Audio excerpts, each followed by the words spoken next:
بسم الله الرحمن الرحيم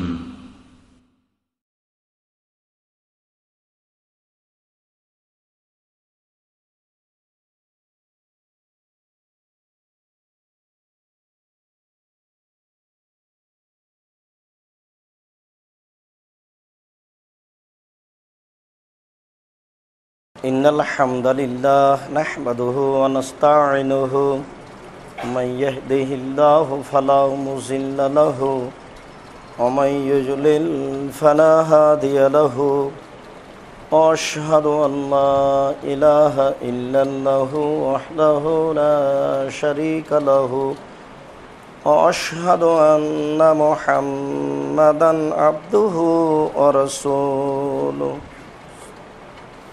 أما بعد فإن خير الحديث كتاب الله وخير الهدى هدى محمد صلى الله عليه وسلم وشر الأمور محدثاتها وكل محدثة بدعة وكل بدعة ضلالة وكل ضلالة في النار أعوذ بالله من الشيطان الرجيم خذ من أموالهم صدقة تطهرهم وتزكيهم بها عن أبي هريرة رضي الله تعالى عنه قال قال رسول الله صلى الله عليه وسلم من أتاه الله مالا فلم يؤد زكاته مثل له ماله يوم القيامة شجاع أقرأ له زبيبتان يطوقها على عنقه ويأخذ أنا مالك أنا كنزك রাহ মুসলিম। সম্মানিত মসজিদের মুসল্লি, প্রশংসা আল্লাহর জন্য, শান্তি অবতীর্ণ হোক আল্লাহর রাসূলের উপর সাল্লাল্লাহু আলাইহি ওয়াসাল্লাম। আজ জুমার খুতবায় বক্তব্যের বিষয় যাকাত ও সাধারণ দান। যাকাত ও সাধারণ দান সম্পর্কে গুরুত্বপূর্ণ তথ্যবহল বিবরণের চেষ্টা করব ইনশাআল্লাহুল আজিজ। যাকাত শব্দের আভিধানিক অর্থ হচ্ছে পবিত্র করা, বৃদ্ধি করা। শরীয়তের পরিভাষায় যার অর্থ সম্পদে যাকাত ফরজ হয়েছে সে হিসাব করে যাকাত বের করে হকদারের কাছে পৌঁছিয়ে দিবেন, এ হলো যাকাতের পরিভাষায় অর্থ। ওটা ব্যক্তির জিম্মেদারি, তাকেই নির্ধারিত স্থানে পৌঁছে দিতে হবে এবং স্থান তাকেই বাছাই করতে হবে। সে 10 জনকে জিজ্ঞাসা করে, জায়গা বাছাই করে, চিন্তা ভাবনা করে সে তার যাকাত প্রদান করবে। এ ব্যাপারে আল্লাহ তাআলা বলেন, খুয মিন আমওয়ালিহিম সাদাকাতান তুতাহিরুহুম ওয়া তুযাক্কিহিম বিহা। তোমরা তোমাদের অর্থ সম্পদের যাকাত বের করে তোমরা তোমাদের অর্থ সম্পদকে পবিত্র করো এবং তোমরা নিজেরাও পবিত্র হও। এটা আল্লাহ তাআলার জোরালো আদেশ। মানুষ যদি তার অর্থ সম্পদের যাকাত বের না করে তাহলে অর্থ সম্পদ হবে অপবিত্র, যা ভক্ষণ করে ইবাদত কবুল হবে না। অবৈধ রুজি খেয়ে ইবাদত কবুল হয় না, এ ব্যাপারে চূড়ান্ত এর কোনো বিকল্প পথ নেই। আবু হুরায়রা রাদিয়াল্লাহু তাআলা আনহু বলেন, রাসূল সাল্লাল্লাহু আলাইহি ওয়াসাল্লাম বলেছেন, ইন্নাল্লাহ তাইয়্যিব লা ইয়াকবালু ইল্লা তাইয়্যিবা। আল্লাহ তাআলা নিজে পবিত্র বৈধ ছাড়া গ্রহণ করেন না। তিনি বলেছেন, একটা লোক বিদেশে ছিল, বিদেশে থাকাকালীন বিপদে পড়ে হাত তুলে আল্লাহর দরবারে প্রার্থনা করছে। বিদেশে বাইরে হাত তুলে দোয়া করা সুন্নাত। বিপদে পড়ে হাত তুলে দোয়া করছে, দোয়াতে সে বলছে, রব্বি, হে আমার প্রতিপালক, আমি বিপদগামী, তুমি আমাকে উদ্ধার করো। দুঃখজনক হলেও সত্য, আল্লাহ রাসূল বলছেন, মাতামু হারামুন, তার খাদ্য আছে হারাম, মাশরাবহু হারামুন, তার পানি আছে হারাম, মালবাসহু হারামুন, তার পোশাক আছে হারাম, গজিয়া বিল হারামে, তার জীবিকা নির্বাহ হারাম, আন্না ইস্তাজাবুল্লাহ, তার দোয়া কি করে কবুল হতে পারে। এসব মাধ্যম অবৈধ থাকলে ইবাদত কবুল হবে না, এটা চূড়ান্ত, এর কোনো বিকল্প পথ নেই।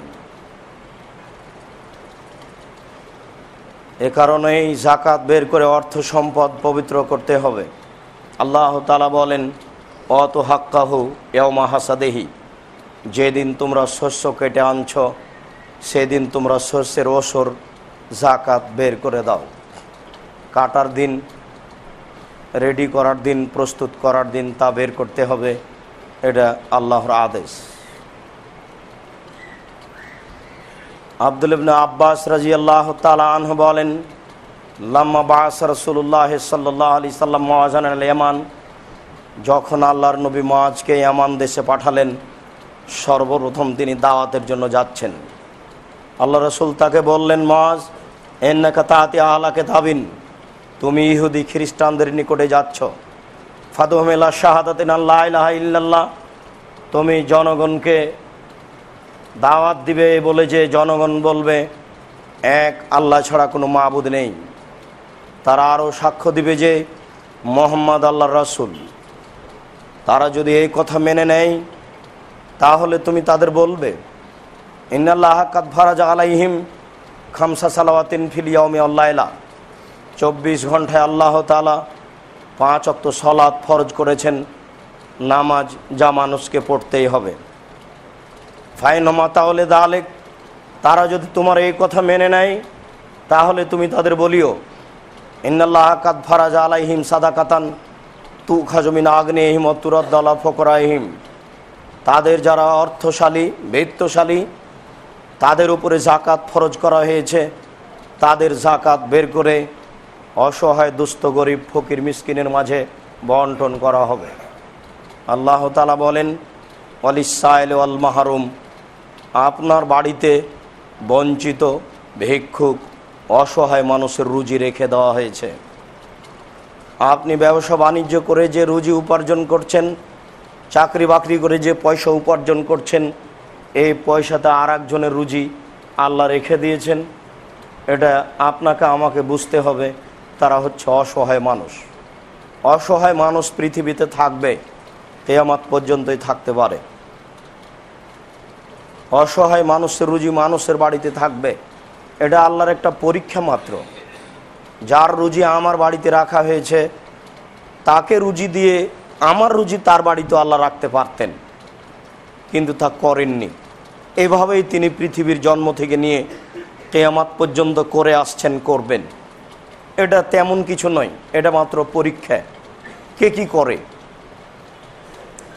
আবু হুরায়রা রাদিয়াল্লাহু তাআলা আনহু বলেন, রাসূল সাল্লাল্লাহু আলাইহি ওয়াসাল্লাম বলেছেন, বনিল ইসলাম আলা খামস, ইসলাম নির্ভর করে 5টি জিনিসের উপরে।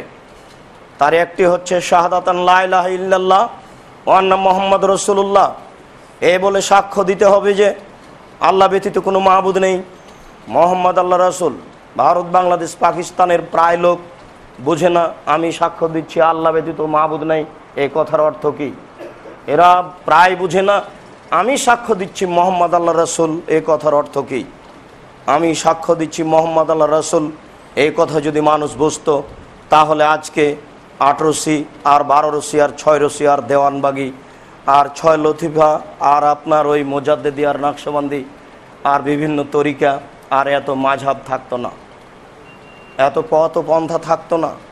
আমি সাক্ষ্য দিচ্ছি মুহাম্মদ আল্লাহর রাসূল, অর্থাৎ শুধুমাত্র পৃথিবীতে একজন মানুষের কথা স্মরণীয়, অনুসরণীয়, তার নাম হচ্ছে মুহাম্মদ সাল্লাল্লাহু আলাইহি সাল্লাম। এ ব্যতীত পৃথিবীর কোনো মানুষ যতই বড়ই বিদ্বান হোক না কেন, কারো কথা অনুসরণীয় নয়। কেউ যদি কারো কথাকে অনুসরণ করে তাহলে তাকে জাহান্নাম যেতেই হবে। সারা দুনিয়ার টাকা পয়সা দান করে থাকলেও, সে সর্বদা ইবাদত করতে থাকলেও তার পথ জাহান্নাম হবেই। বেশি ইবাদত করে জান্নাত কিনা যায় না, শুধুমাত্র একজন মানুষকে মেনে নিয়ে জান্নাত কিনা যায়, যার নাম মুহাম্মদ সাল্লাল্লাহু আলাইহি সাল্লাম। একই বলা হয় মেনে নেওয়া, আর এটাই হচ্ছে অনুসরণ। মানুষ যদি মোহাম্মদকে উপেক্ষা করে উমারকে মানে, উমার মানে বিশাল মানুষ, যার ইমানের কথা মানুষ ভাবতে পারে না। আল্লাহ রসুল বলছেন, উমার, তোমাকে আল্লাহ এত ইমান দিয়েছে, তুমি এত ইমানের অধিকারী, তুমি যে রাস্তা দিয়ে হাঁটো ওই রাস্তা দিয়ে শয়তান হাঁটে না। তিনি নিজে হাঁটলে শয়তান হাঁটে কিনা তা তিনি বলছেন না। আবু বকর সিদ্দিক রাদিয়াল্লাহু তাআলা আনহু রাস্তায় হাঁটলে তার রাস্তায় শয়তান হাঁটবে কিনা তা তিনি বলছেন না। বলছেন, ওমর, তোমাকে আল্লাহ এত ঈমান দিয়েছে, তুমি যে রাস্তা দিয়ে হাঁটো ওই রাস্তা দিয়ে শয়তান হাঁটে না। মানুষ যদি উমারের অনুসরণ করে, মুহাম্মদ সাল্লাল্লাহু আলাইহি সাল্লামকে উপেক্ষা করে, মানুষকে জাহান্নাম যেতেই হবে, কোনো পথ নেই। বেশি ইবাদত দিয়ে জান্নাত লাভ করা যায় না, অনুসরণ দিয়ে জান্নাত লাভ করা যায়। মানুষ বুঝে না, আমি সাক্ষ্য দিচ্ছি আল্লাহ ব্যতীত কোনো মাবুদ নাই, এ কথার অর্থ কী? যদি মানুষ এটা বুঝতো তাহলে 22 হাতের পাগড়ি বেঁধে সূরা ইয়াসিন লিখে মাদুলিতে ঢুকিয়ে দিয়ে 10 টাকার বিনিময়ে বিক্রি করতো না। মাদুলি ব্যবহার করা শিরক, এতে সাক্ষ্য কেটে যায়। হাতের রাশি দেখে ভাগ্য পরীক্ষা করলে সাক্ষী কেটে যায়। টিয়া পাখির মাধ্যমে ভাগ্য পরীক্ষা করলে সাক্ষী কেটে যায়। জন্মদিবস মৃত্যু দিবস পালন করলে সাক্ষী কেটে যায়। শহীদ মিনারে ফুল চাপালে, কবরে ফুল চাপালে, সংসদ ভবনে নীরবতা পালন করলে সাক্ষী কেটে যায়। কে কাকে বুঝাবে? মানুষ মারা গেছে, কবরে ফুল চাপিয়ে মানুষ বলছে কবরকে সিক্ত করলো ফুল। মানুষ কত বড় বোকা! আরে এদের বিদ্যাও নাই, এদের বুদ্ধিও নেই। কবরে ফুল চাপিয়ে বলছে যে কবর সিক্ত হলো। জনাব, সিক্ত ভাষা আপনি বুঝেন? কবরে ফুল চাপিয়ে কবরকে সিক্ত করা যায়? আয়েশা রাদিয়াল্লাহু তাআলা আনহা বলছেন, আমার দরবারে একজন মহিলা এসে বলছে যে আপনি আমাকে কিছু খাবার দেন, আল্লাহ আপনাকে কবরের শাস্তি থেকে বাঁচাবে। তখন আয়েশা বলছেন, বিষয়টি বুঝলাম না, তুমি থামো, আমি রাসূলকে জিজ্ঞাসা করি কবরের শাস্তি সম্পর্কে, আমার কিছু জানা নেই। তুমি কি মিথ্যা কথা বলছো? ইতিমধ্যে আল্লাহ রাসূল বাড়িতে আসলেন। আয়েশা বলছেন, ইহুদিয়া মহিলা বলে। আল্লাহ রাসূল বলছেন, কি বলে? ইহুদি মহিলা বলছে যে কবরে শাস্তি হবে।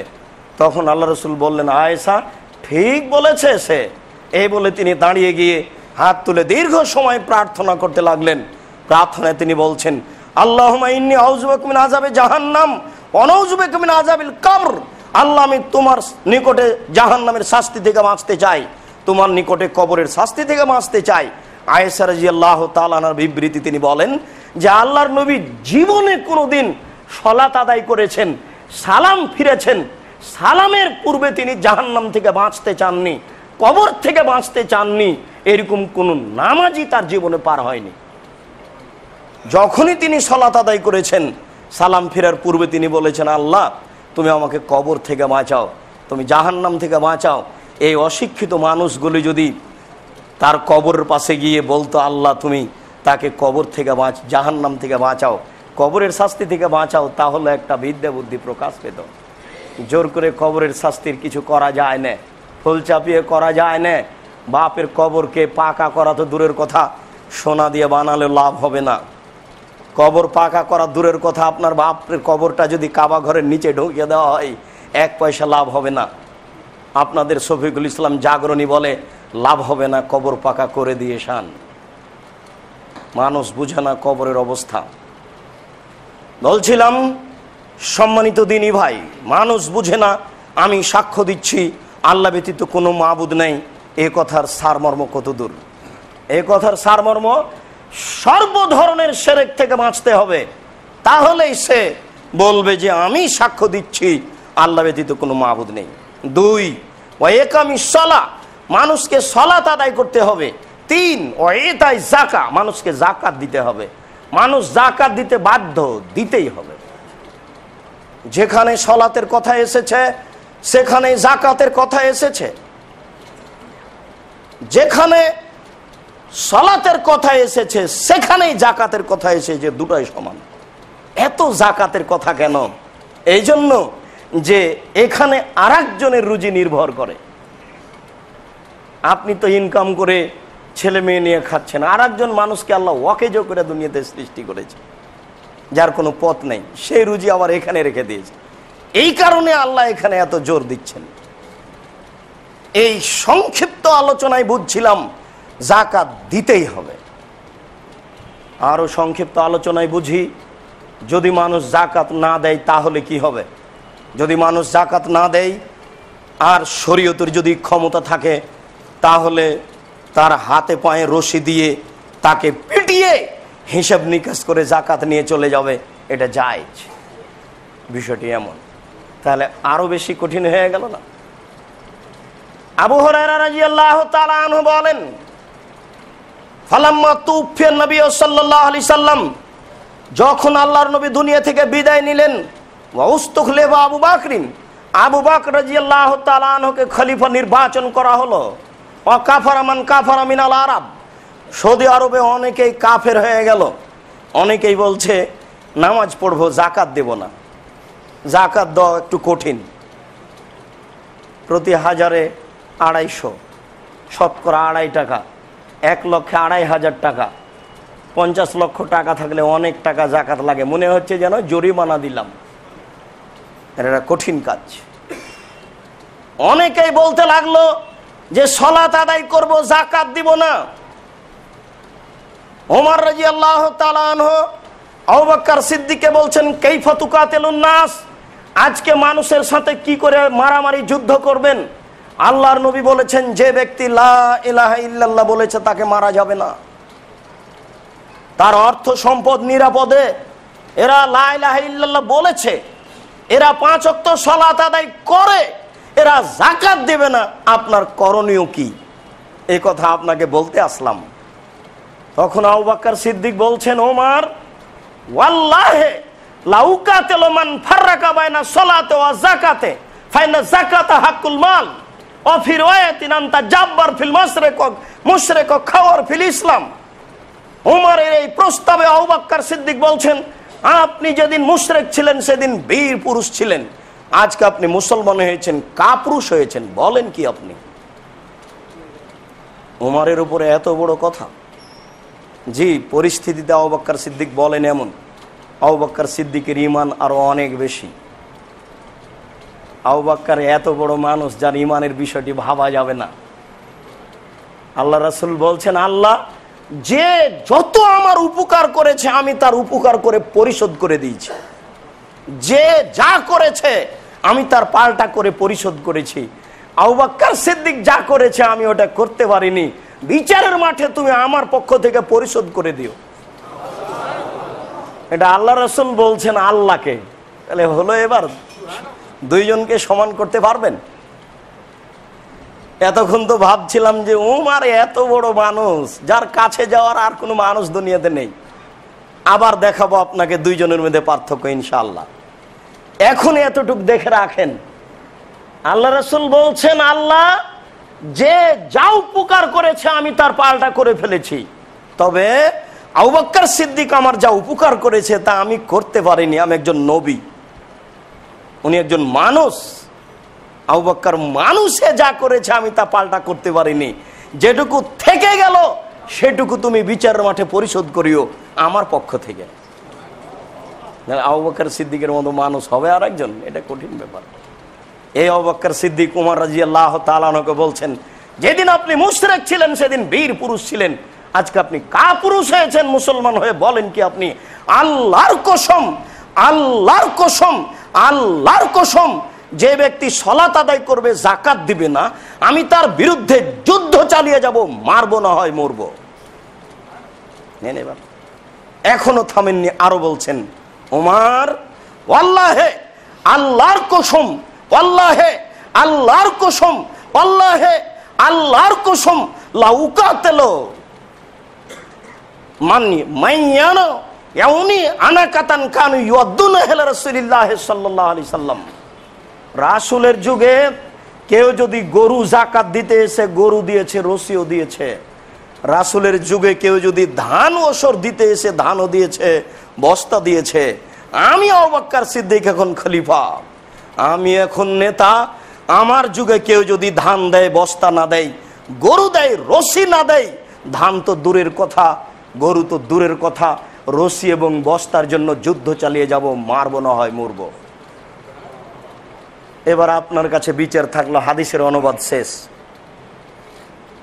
হাদিসের অনুবাদ করার পূর্বে আপনাকে বলেছি যে ইসলামের ক্ষমতা থাকলে এসে তার হাতে রশি বেঁধে পিটিয়ে জাকাত আদায় করে নেবে, তার প্রমাণ হলো এটা।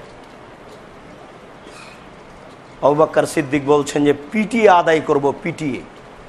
শুধু টাকা কেন, রাসূলের যুগের নীতির যদি পরিবর্তন করে পিটাবো, নীতির পরিবর্তন করলে। জাকাত নয়, জাকাত থাক।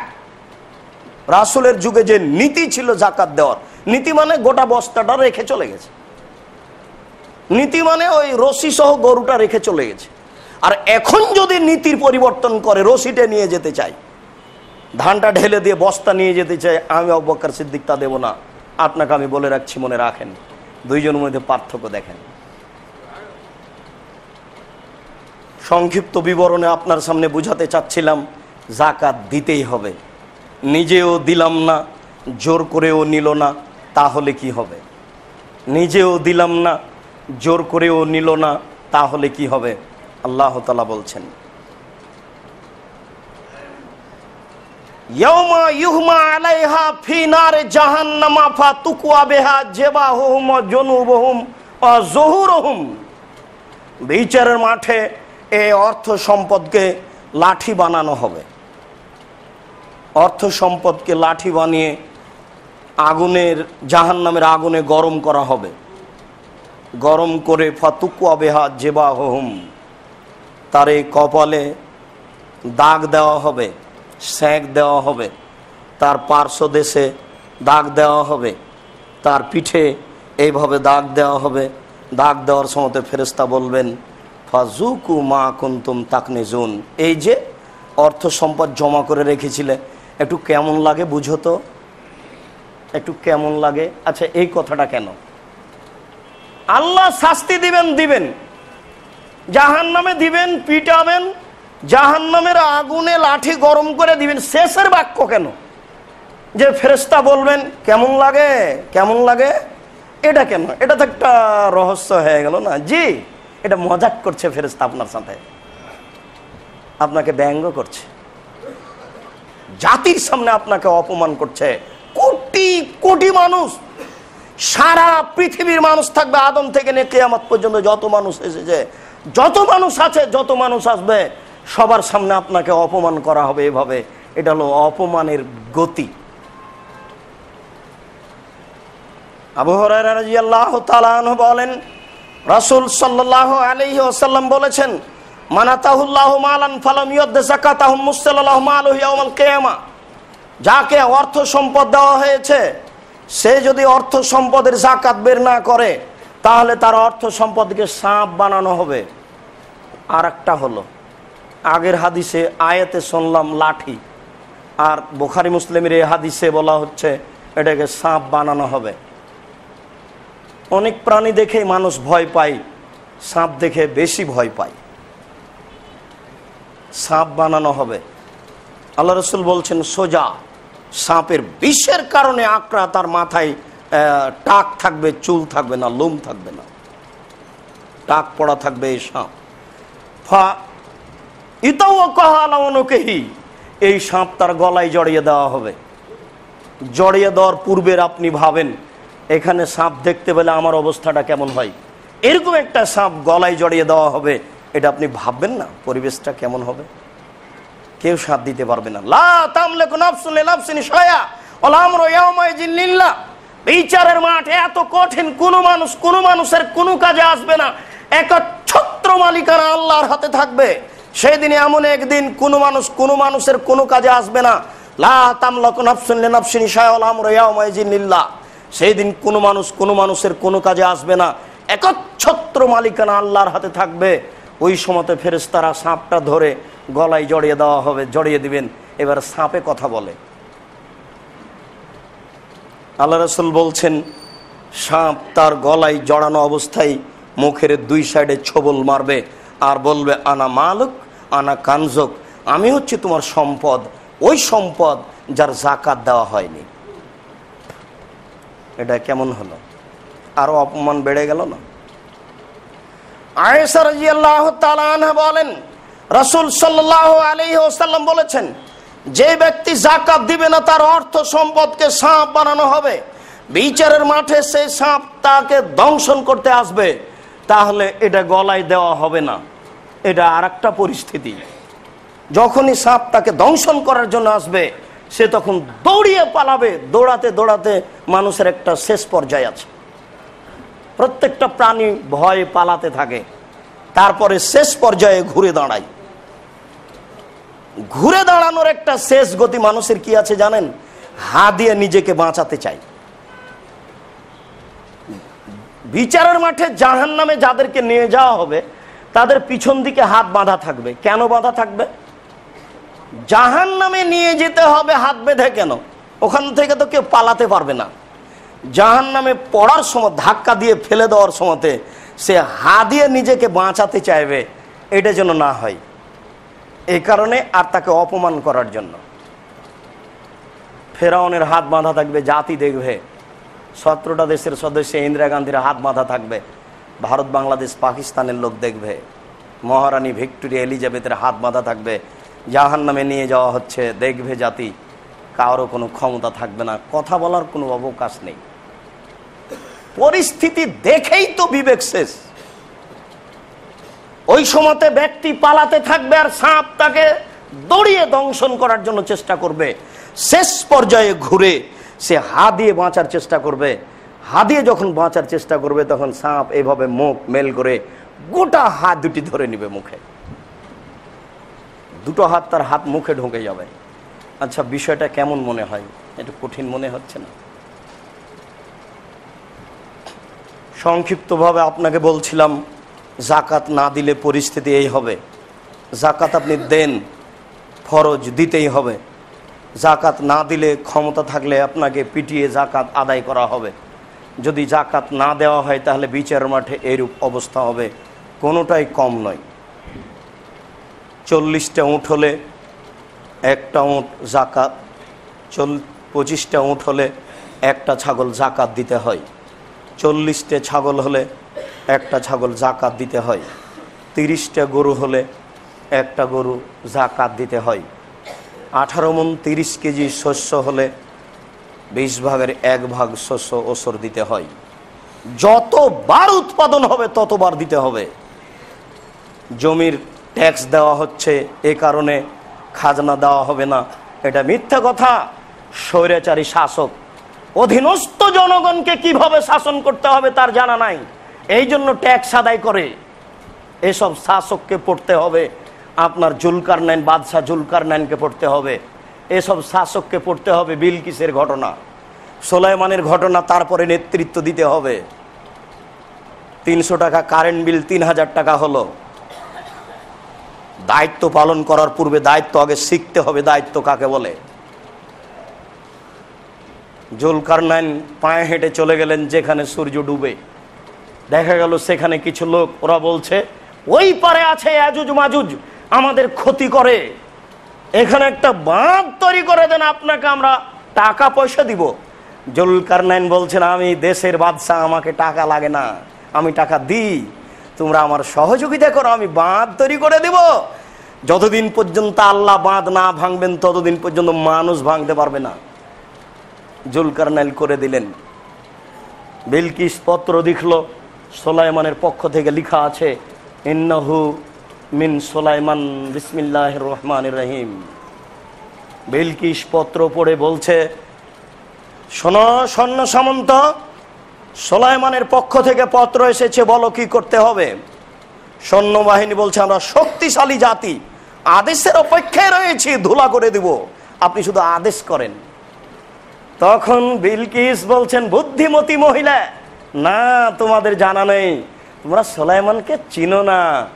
সুলাইমান এমন মানুষ, যে দেশে ঢুকবে সে দেশের সম্মানীকে অপমানিত করে দিবে। কাজেই বিকল্প পথ খুঁজো, যাও, টাকা নিয়ে যাও, অনেক টাকা নিয়ে যাও, দেখো তো সুলাইমান মানে কিনা। তাহলে যদি আমাকে ছাড় দেয়, অনেক টাকা নিয়ে সুলাইমানের সামনে পেশ করা হলো। সুলাইমান বলছেন, আমাকে টাকা লাগে না, অনেক টাকা আমার আছে, বিলকিস তোমাকে ইসলাম গ্রহণ করতে হবে। টাকা নিয়ে শাসন করা যায় না, টাকা দিয়ে করতে হয়, টাকা নিয়ে না। ট্যাক্স লাগছে এজন্য জমির যাকাত দিতে হবে, ওসর দিতে হবে না, এ কথা মিথ্যে। যারা কলমে খাতাতে লিখেছে তাদের জ্ঞানের ঘাটতি নইলে স্বার্থপরতা রয়েছে। যতবার শস্য উৎপাদন হতে হবে ততবার দিতে হবে। 18 মণ 30 কেজি বর্তমান ওজনে হলে 20 মণের 1 মণ দিতে হবে। পুরাতন হিসাবে 20 মণ হলে 20 মণের 1 মণ ওসর দিতে হবে, দিতেই হবে। 7.5 ভরি স্বর্ণ থাকলে বাজার মূল্য জিজ্ঞাসা করে শতকরা 2.5 টাকা যাকাত দিতে হবে। ব্যাংকের টাকা, ডিপিএস এর টাকা, যেটা কর্জ দেওয়া আছে পাওয়া যাবে নিশ্চিত এই টাকা, চাকরিরত যে টাকা জমা হয়েছে সরকারের ঘরে, আমি জানি কত টাকা জমা হয়েছে এই টাকা, সব মিলে যদি রূপার হিসেবে প্রায় 40 থেকে 50 হাজার হয়, তাহলে শতকরা 2.5 টাকা যাকাত দিতে হবে। স্বর্ণের হিসাব করে প্রায় 2.5 লক্ষ টাকা হলে, বা আপনি বাজারে গিয়ে জিজ্ঞাসা করে আসেন স্বর্ণকারকে, এখন 1 ভরির দাম কত, 7.5 ভরি স্বর্ণের দাম যত, এই পরিমাণ টাকা হলে আপনাকে শতকরা 2.5 টাকা যাকাত দিতে হবে, দিতে আপনি বাধ্য। বা স্বর্ণের দোকানে গিয়ে জিজ্ঞাসা করেন 200 দিরহাম অর্থাৎ 52.5 তোলা রূপার দাম কত, 52.5 তোলা রূপার দাম যত, তত টাকা আপনার বাড়িতে থাকলে, ডিপিএস হলে, অ্যাকাউন্টে জমা থাকলে সব টাকার শতকরা 2.5 টাকা যাকাত দিতে হবে। বর্তমান দোকানে কত টাকা আছে, মালজাল আছে, সব হিসাব করে যাকাত দিতে হবে। যেসব জমি ব্যবসা বাণিজ্যের জন্য কিনা হয়েছে, সময় সাপেক্ষে বিক্রি করা হবে, সেই জমি হিসাব করে টাকা লাগিয়ে শতকরা 2.5 টাকা যাকাত দিতে হবে, দিতে বাধ্য। যে কোনো মূল্যে দিতে হবে, দিতেই হবে। ব্যবহারিক সোনা আপনার স্ত্রীর, আপনার মেয়ের, আপনার বৌমা জুদা হয়নি, পৃথক হয়নি, 3 জনের স্বর্ণ যদি 7.5 ভরি হয়, ব্যবহারিক সোনা বাজার মূল্য জিজ্ঞাসা করে এই ব্যবহারিক সোনা 7.5 ভরি হলে তার যাকাত দিতে হবে। আপনি বিক্রি করে বাঁচুন, ওকে রেখেছেন কেন? প্রতি বছর দিতে হবে সোনা, আপনি বিক্রি করে বাঁচেন, ওকে রাখলে যাকাত দিতেই হবে, দিতে আপনি বাধ্য। সম্মানিত মসজিদের মুসল্লি, সংক্ষিপ্ত বিবরণে আপনাকে গুরুত্বপূর্ণ যাকাতের আলোচনাতে শোনাচ্ছি। হিসাব করে আপনি আজকে যাকাত বের করে ফেলুন, কাল পর্যন্ত থাকার অবকাশ নেই। এখানে আরও মনে রাখবেন, ফকির মিসকিনের এটা হক। আপনি ধনী মানুষ, বড় লোকের ছেলে, হারাম খাবেন কেন, ফকিরের জিনিস খাবেন কেন? এটা তো গাইবান্ধার ভাষায় বলা হয় বেন্যা মানুষ। আপনি তো অনেক সম্মানী মানুষ। রাজশাহী, চাঁপাই নবগঞ্জের ভাষা বলা হয় ছোট লোকের বাচ্চা। একই কথা, আপনি বড় লোকের ছেলে, বাপের যেমন আচরণ বড় ছিল আপনার তেমন আচরণ বড়। এই বেটা, গরিব মানুষের জিনিস আমরা খাই না, আমরা বড় পরিবারের, বলো কি তুমি সবকে হিসাব করে যাকাত বের করে দাও, দেখবেন বড় লোক। 1 মিনিট দেখায় আপনাকে সম্মানী মানুষ কাকে বলে, ভদ্র মানুষ কাকে বলে। আল্লাহ রাসূল বসে আছেন, হোসাইন ওই যাকাতের খেজুর নিয়ে খেলাচ্ছে, ইতিমধ্যে একটা খেজুর মুখে দিয়েছেন। মুখে দেওয়ার সাথে সাথে আল্লাহ রাসূল লাফ দিয়ে উঠে গিয়ে মুখে হাত ঢুকিয়ে খেজুর বের করে দিয়ে বলছেন, হোসাইন আমরা বড় লোক মানুষ, করেছো কি? আমরা যাকাত খাই না। যাকাত হচ্ছে আওসাকুন নাস, মানুষের ময়লা। আমার পরিবার যাকাত খায় না, করেছো কি? আমরা উঁচু পরিবারের মানুষ। ভিতরে একবারে আঙ্গুল ঢুকিয়ে খেজুর বের করে দিলেন। আপনার বৈশিষ্ট্য এমন হবে, এই বৈশিষ্ট্য গ্রহণ করতে হবে, সাদরে গ্রহণ করুন, নইলে বাধ্য হয়ে গ্রহণ করুন, করতেই হবে। আল্লাহ কবুল করুক। আল্লাহ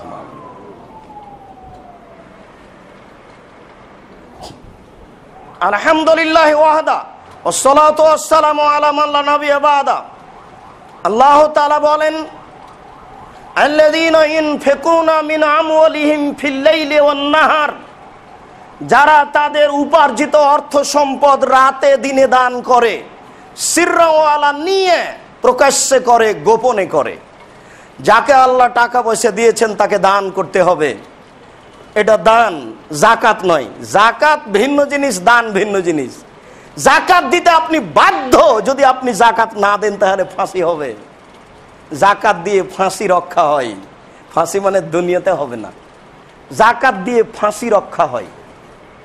জাকাত দিয়ে জান্নাত পাওয়া যায় না। জাকাত তো আর একজনের হক, দান করে জান্নাত পাওয়া যায়। গমা সাপ বাড়িতে থাকতে পারে, গোখরা সাপ, জাকাতের পয়সা ওসরের ধান বাড়িতে থাকতে পারে না। গমা সাপের চেয়ে জাকাত অনেক অনেক অনেক বেশি খারাপ। যদি গোখরা সাপ দংশন করে একজন মারা যাবে, দংশন করে না সাধারণত, করলে একজন মারা যাবে। আর যদি জাকাত না দেওয়া হয় এই পরিবারের সবাই মারা যাবে। আপনার ছেলে, আপনার মেয়ে, আপনার স্ত্রী, আপনার বৌমা, আপনি কেউ রক্ষা পাবে না, সবাই জাহান্নামে যাবে। গোখরা সাপ দংশন করলে একজন মারা যাবে, জাকাত না দিলে সারা পরিবার মারা যাবে। কেউ যদি জাকাতের টাকা না নেওয়ার থাকে তাহলে ওই 10 তলার উপর থেকে জ্বালানা দিয়ে টাকাটা নিচে ফেলে দিয়েন, ওকে বাড়িতে রাখিয়েন না। ধান যদি কেউ নেওয়ার না থাকে তাহলে বাড়ির আবর্জনা যেখানে ফেলেছেন ধানটি ওখানে ফেলে দিয়েন। এ যে কত বিষাক্ত, এ যে কত খারাপ, এ যে কত বিষাক্ত, এ যে কত খারাপ, এ যে কত বিষাক্ত, এ যে কত খারাপ। আপনাকে কি দিয়ে বুঝাই? আল্লাহ যদি এমন কোন ভাষা দিত যে ভাষায় বললে আপনি সহজেই বুঝে যেতেন, সেটা বলতাম, কিন্তু আমাদের কাছে তেমন কোনো বিদ্যা বুদ্ধি নেই। এ কারণে আল্লাহকে বলি, আমাদের দ্বারা যদি তুমি খিদমত নাও তাহলে আমাদেরকে জাতির সামনে গ্রহণীয় করো, আল্লাহুম্মা আমিন। নইলে এরকম মানুষ খাড়ো করো যাদের কথায় মানুষ পরিবর্তন হবে। হাজার হাজার মানুষ বাইতুল মুকাররমে উপস্থিত হয়েছে, খুতবা চলছে আরবিতে, আশ্চর্য। আমাদের চাঁপাইনবাবগঞ্জ বলে আন্ধা কো আন্ধা পড়াতা হয়, অন্ধকে অন্ধ পড়াচ্ছে, কানাকে হাইকোর্ট দেখাচ্ছে, আশ্চর্য। ও ইমাম সাহেব, আপনি যদি এই মিম্বারে বলতে পারেন 24 ঘন্টার মধ্যে এ দেশের রাস্তাঘাটে যত ছবি মূর্তি আছে সব ভেঙে দিতে হবে। আমি জাতীয় বাইতুল মুকাররমের ইমাম বলছি, প্রত্যেকটা মানুষকে হিসাব করে আজকে জাকাত বের করতে হবে, না করলে সেই মুসল্লির কঠিন শাস্তির ব্যবস্থা গ্রহণ করা হবে। বলতে পারেন না আপনি? এই ভাষাতেই বলতে হবে, এর চেয়ে কঠিন ভাষা থাকলে বলতে হবে। বলতে আপনি বাধ্য, বলেন না কেন? আল্লাহ তাআলা বলছেন, যার অর্থ সম্পদ আছে সে দান করলো, প্রকাশ্যে করলো, গোপনে করলো, তাহলে তার 3টা কাজ হবে। 1 নম্বর কাজ হবে ফালাহুম আজরুন ইনদা রাব্বিহিম, তার জন্য বিশেষ প্রতিদান রয়েছে আল্লাহর নিকটে। কই জাকাতের সময় তো আল্লাহ এভাবে বললেন না। দান করলে 1 নম্বর কাজ আছে বিশেষ প্রতিদান। 2 ওয়ালা খাউফুন আলাইহিম, তার কোনো ভয় হবে না বিচারের মাঠে। 3 ওয়ালাহুম ইহজানুন, তাদের কোনো চিন্তা হবে না বিচারের মাঠে। দান করলে 3টে জিনিস হবে, 3টাই বিচারের মাঠে। বিচারের মাঠ কত চিন্তায় যুক্ত তা এখন বোঝানো সম্ভব নয়। দান করলে 3টে জিনিস হবে। আবু হুরায়রা রাদিয়াল্লাহু তাআলা আনহু বলেন, রাসূল সাল্লাল্লাহু আলাইহি ওয়াসাল্লাম বললেন, ইয়া ইবনা আদম আনফিকুন ফিকা আলাইকা, আদম সন্তান তোমরা দান করো, আমিও তোমাকে পাল্টা দান করব, আমিও দিব তোমাকে, তুমি দিতে থাকো। অসহায় মানুষগুলো তোমাদের সাদকা দানের অপেক্ষায় রয়েছে, তোমরা দাও, আমি ওটা দিয়ে পাল্টা পরিশোধ করে দেবো। কিভাবে? আল্লাহ তাআলা বলছেন, ইয়ামহাকুর রিবা ইউরবিস সাদাকাত, আল্লাহ সুদের সম্পদকে কমিয়ে দেন আর দানের সম্পদকে বেশি করে দেন। যারা সুদ খায় তাকে একদিন ভিক্ষুক হতেই হবে, হতেই হবে, একদিন না একদিন তাকে ভিক্ষুক হতেই হবে। কিভাবে হবে? একটা দেশে কয়েকজন ধনী থাকবে, সব মানুষ নিঃস্ব হয়ে যাবে, এটা হলো ভিক্ষুক হয়ে যাওয়া। পৃথিবীতে কয়েকটা দেশে টাকা চলে যাবে, বাকি দেশগুলি শূন্য হয়ে যাবে, বাকি দেশে টাকা থাকবে না, এ হলো ভিক্ষুক হওয়া। সুদ চালু থাকলে মানুষকে গরিব হতেই হবে, সুদ চালু থাকলে মানুষকে নিঃস্ব হতেই হবে। আর দান করলে টাকা বেশি হবেই।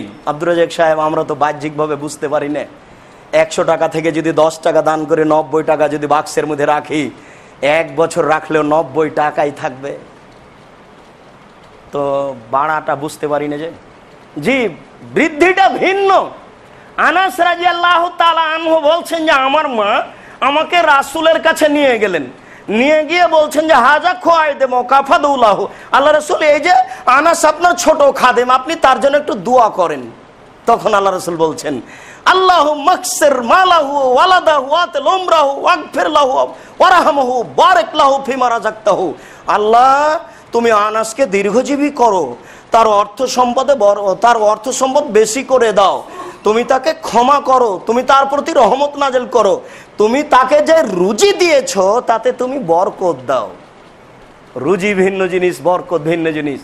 প্রতি মাসে ব্যবসায় 5 লক্ষ টাকা ইনকাম করেন, এটা হলো রুজি, এতে বরকত লাগবে আর একটা।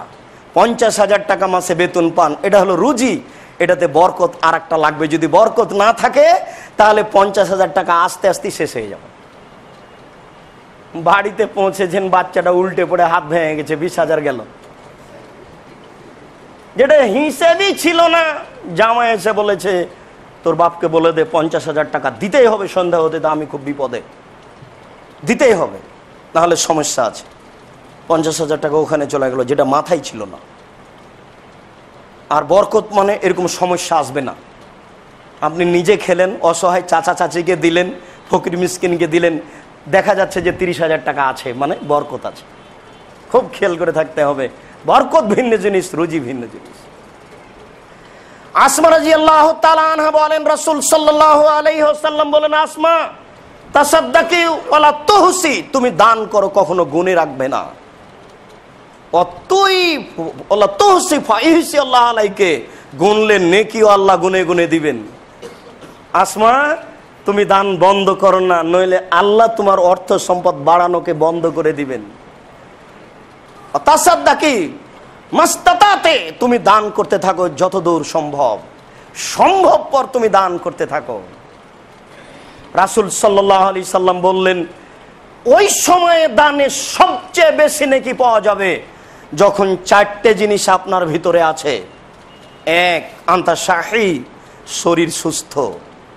2 শাহী, আপনি অর্থের লোভী। 3 তাকসাল ফাকরা, দিলে কমে যেতে পারে। 4 তামাল গেনা, ধনী হওয়ার আশা আছে। জমি কিনতে হবে, তাই বারবার টাকা হিসাব করা হচ্ছে, কত টাকা হলো। বাড়িটা নিতে হবে, কত টাকা হচ্ছে, বারবার হিসাব চলছে। এই সময়তে দান করলে কমে যাবে, একটা মাথায় কাজ করছে। এই সময়তে দান করলে সবচেয়ে বেশি নাকি হবে।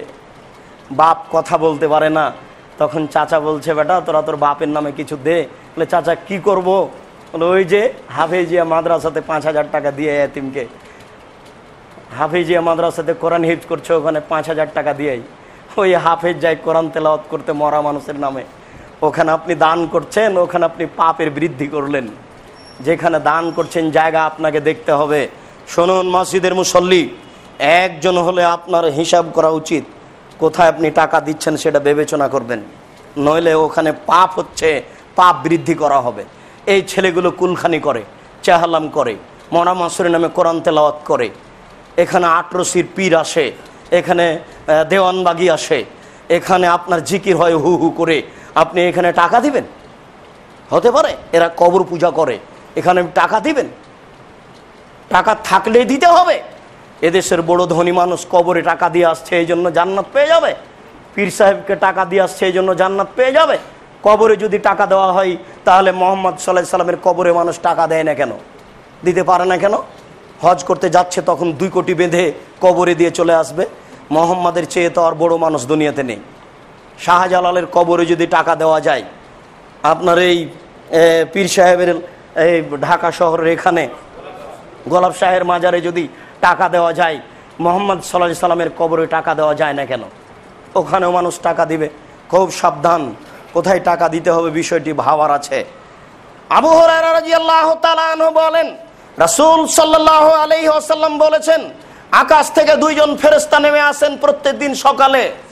একজন বলে, আল্লাহুম্মা আতে লিকুল্লি মুনফিকিন খালাফান, মুনফিকিন খালাফ, আল্লাহ যে যতটুকু দিল তুমি তার ততটুকু পূরণ করে দাও।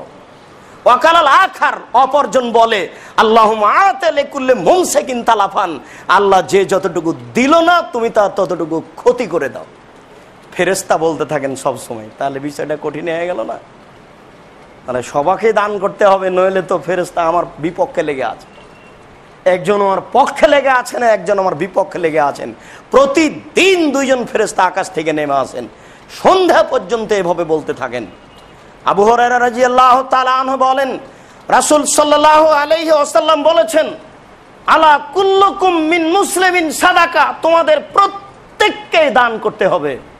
সাহাবীগণ বললেন, ফাইলে মাস্তাতে, যদি না পারে তাহলে কি করবে? তখন আল্লাহ রাসূল বলছেন, ইয়ামালু ফি বাইতিন নাস, মানুষের বাড়িতে কাজ করবে, মানুষের বাড়িতে কাজ করে ইয়ানফু নাফসু ইয়াতাসাদ্দাকু, নিজে উপকৃত হবে তারপরে দান করবে। তাহলে বোঝা যাচ্ছে যে দিন মজুরকেও দান করতে হবে, ভ্যান চালককেও দান করতে হবে। কই রাসূল তো বললেন না আচ্ছা ঠিক আছে করা লাগবে না, তা তো বললেন না। তিনি প্রথমে বললেন সবাইকে দান করতে হবে। সাহাবীরা বললেন যদি না পারে তো না পারলে মানুষের বাড়িতে কাজ করবে। কি হলো এবার? তো সাহাবীগণ বলছেন যদি মানুষের বাড়িতে কাজ করতে না পারে তাহলে মানুষের উপকার করবে। একটা লোক ভ্যান নিয়ে যাচ্ছিল, ঠেকে গেছে, ধরে পার করে দিবে। সেটাও যদি না পারে তাহলে ইমসিক নাফসাহু আনিশ শাররি, নিজেকে পাপ থেকে ঠেকিয়ে রাখবে। এটাই হলো দান, অন্তত পাপ থেকে ঠেকিয়ে রাখবে, তাহলে দান হলো। সবাইকেই দান করতে হবে। আবু হুরায়রা রাদিয়াল্লাহু তাআলা আনহু বলেন, রাসূল সাল্লাল্লাহু আলাইহি ওয়াসাল্লাম বলেছেন, 7 শ্রেণীর মানুষ বিচারের কাঠগড়ায় ছায়া তলে থাকবে।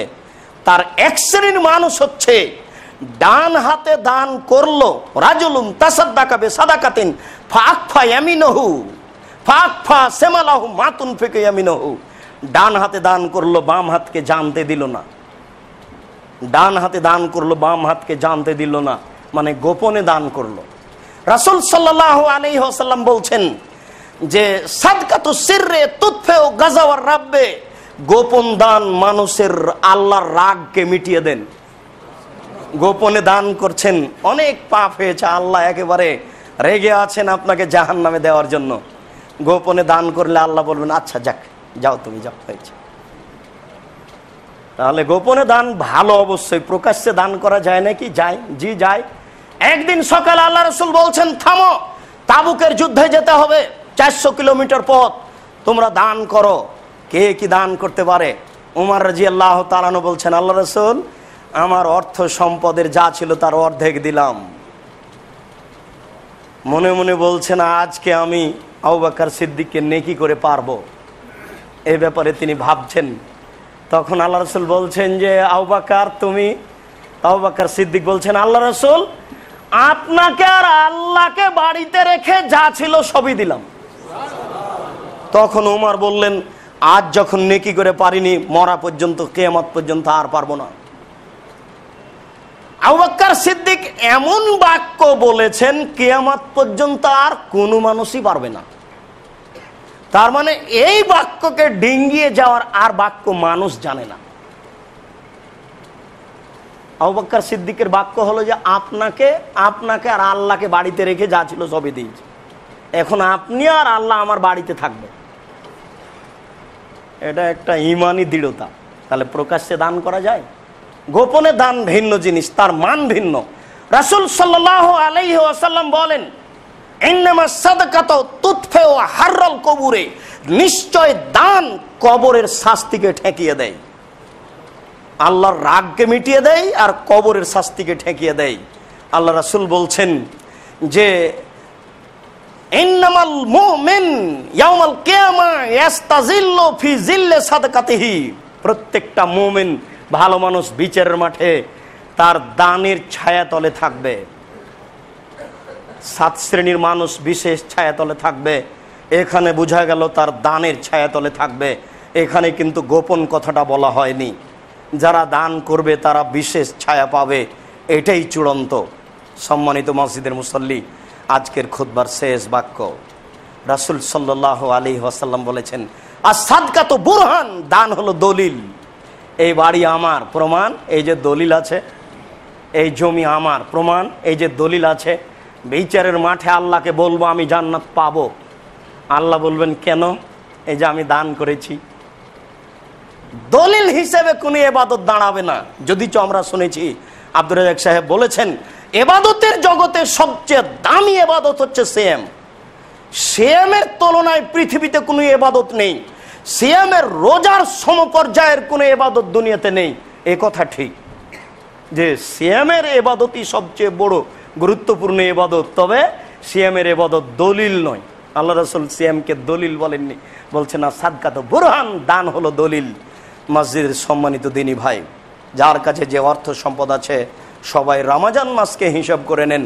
আল্লাহ রাসূল রমজান মাসে ছিলেন পূর্ব দিকের বাতাসের চেয়ে বেশি দানশীল।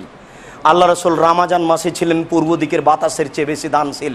পূর্ব দিক থেকে বাতাস প্রবাহিত হলে সব কিছু উপকৃত হয়, পশু প্রাণী ঘাসপালা সব কিছু সুন্দর হয়ে যায়।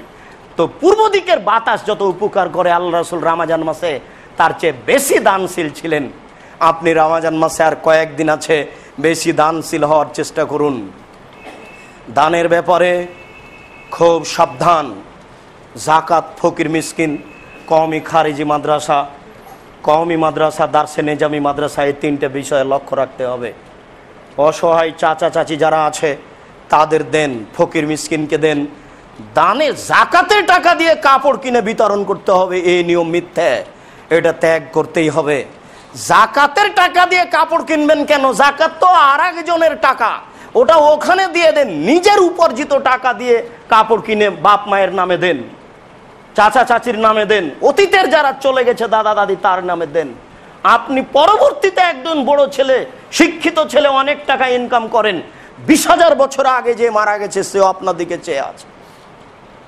আল্লাহ, তুমি আমার বাপ মা দাদা দাদি আমাদের যারা অতীতে বংশে চলে গেছে, তোমার হস্তে তোমাকে সন্তুষ্ট করার জন্য দান করলাম, তুমি তাদের কবুল করো। মরা মানুষের নামে দান কবুল হবে। একটা লোক বলছে, আল্লাহ রাসূল আমার মা কথা বলতে পারলে দান করতেন, হঠাৎ মারা গেছে, আমি দান করলে তার নেকি হবে কি? আল্লাহ রাসূল বললেন, হ্যাঁ তুমি তার নামে দান করো, নেকি হবে। বুখারী মুসলিমের হাদিস। মরা মানুষের নামে দুইটা পথ, একটা মৌখিক দোয়ার, একটা দান। মৌখিক দোয়ার একটা দান, মৌখিক দোয়ার একটা দান। এই পথ বাছাই করি। জাকাত আমি দিতে বাধ্য, কাপড় কিনে জাকাত বের করব না।